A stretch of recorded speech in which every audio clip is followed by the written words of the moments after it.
Zephaniah 2. I read from the Institute for Scripture Research, the ISR, because it takes a direct translation from Hebrew to English, Greek to English, and Aramaic to English. Yah is short for YahWeh, YahWeh, Yod-He, Vav-He. There's no difference. Yah is the Elohim of the heavens and the earth, the first and the last and the only. Yah is an extremely jealous El. He doesn't even want the names of idols or mighty ones to come to our lips, and the letter J is about 600 years old, while the son of Elohim, Yehoshua, died on a stake for the sins of all of humanity more than 2,000 years ago. And a direct translation from Hebrew to English, Yehoshua is Joshua. And all you gotta do is listen to my other videos, and it'll tell you Hebrew to English so many times is almost dead point on. Like, it's the only one that I found that was kind of off was Mitzrayim and Egypt. That was the only one I found that was off. Actually, no, I think there's maybe another one that was off, but barely. And I'm pretty sure it was Mitzrayim, and they just changed the name to Egypt, so it's not exactly a name like a Hebrew to English. It's more like a name change, which happened a lot. People changed places around in the Bible all the time. Like, they were like, well, you know what, this place was called that, now we're gonna call it this. But Zephaniah 2. Gather together, O nation without shame, before the law gives birth. The day shall pass on like chaff before the burning wrath of YahWeh comes upon you, before the day of wrath of YahWeh comes upon you. I didn't just stutter and repeat myself. That's exactly, it says it twice. It says it twice a lot in this. It makes me think that I'm stuttering if I'm not reading along. But then again, I do stutter a lot too.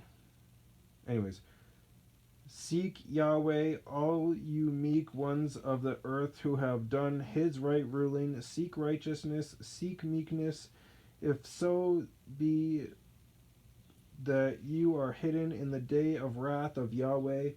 For Azzah, A-Z-Z-A-H, is abandoned, and Ashkelon, A-S-H-Q-E-L-O-N, laid waste. Ashdod, A-S-H-D-O-D, with a line underneath of it, is driven out at noonday. And Ekron is uprooted. Ekron is E-Q-R-O-N.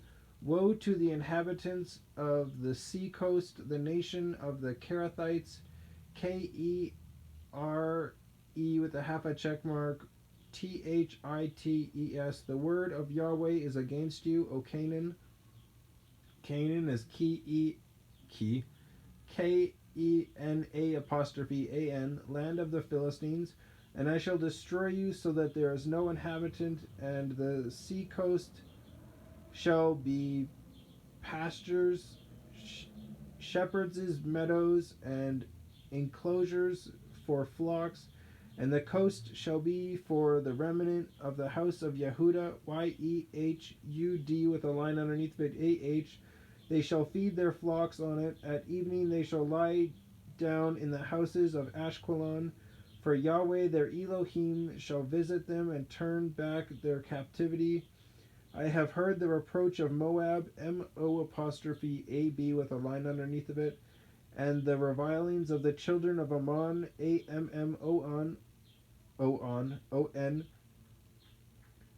with which they have reproached my people and exalted themselves against their borders. Therefore, as I live, declares YahWeh of hosts, the Elohim of Israel, Moab shall be like Sodom, S-E-D with a line underneath of it, O-M, and the children of Ammon like Amorah, A-M-O-R-A-H, a possession for weeds and a pit of salt and a waste forever. The remnant of my people plunder them, and the rest of my nation possess them. Sodom and Amorah, when YahWeh sent fire and sulfur down on them, he destroyed surrounding cities. That's how big the blast was. But Sodom and Amorah, they were a disgusting place. Like, every little bit of evil you can think of, they did it there. And they didn't care. Like, it was legal there. So Yahweh was like, no, I'm destroying this.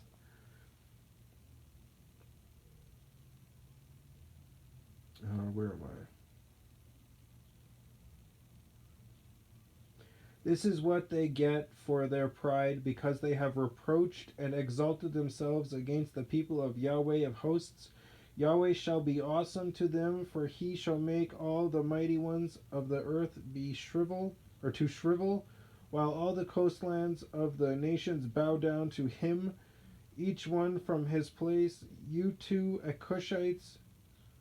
Cushites, are to be slain by my sword, and he shall stretch out his hand against the north and destroy Ashur, and make Nineveh a waste, as dry as a wilderness.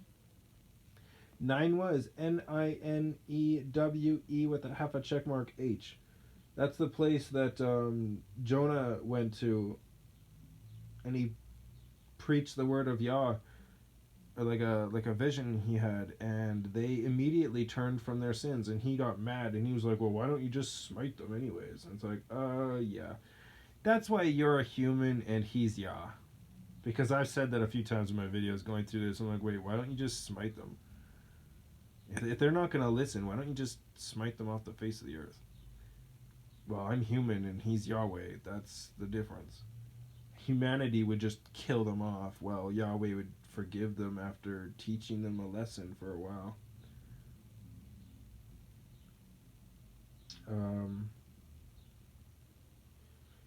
Yahweh shall be awesome to them, for he shall make all the mighty ones of the earth to shrivel, while all the coastlines of the nations bow down to him, each one from his place. You too, O Cushites, are to be slain by my sword, and he shall stretch out his hand against the north and destroy Ashur, and make Nineveh a waste, as dry as a wilderness, and doves shall lie down in her midst.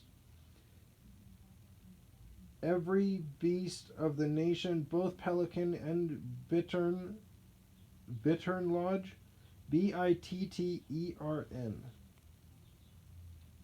Yeah, bittern lodge. In the tops of her columns, a voice singing at the window, ruin be at the threshold, for the cedar work is exposed.